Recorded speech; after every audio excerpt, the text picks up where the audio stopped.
How to disable speaking on iPhone. To get started, first of all go ahead and open up the Settings application on your phone.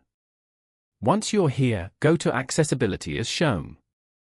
From here, you can personalize iPhone in ways that work best for you with accessibility features for vision, mobility, hearing, speech, and cognition. Go to the Vision section at the top and tap on VoiceOver. VoiceOver speaks items shown on the screen.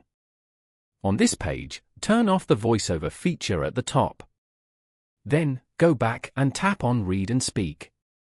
Go to Speak Screen. Over here, turn off the Speak Screen switch.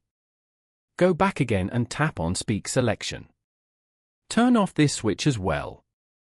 Repeat the same for the voice control feature as well. Following these steps, you can easily disable speaking on iPhone. Thank you for watching. Please leave a like if this tutorial helped you, or leave a comment below if you have any questions related to the video.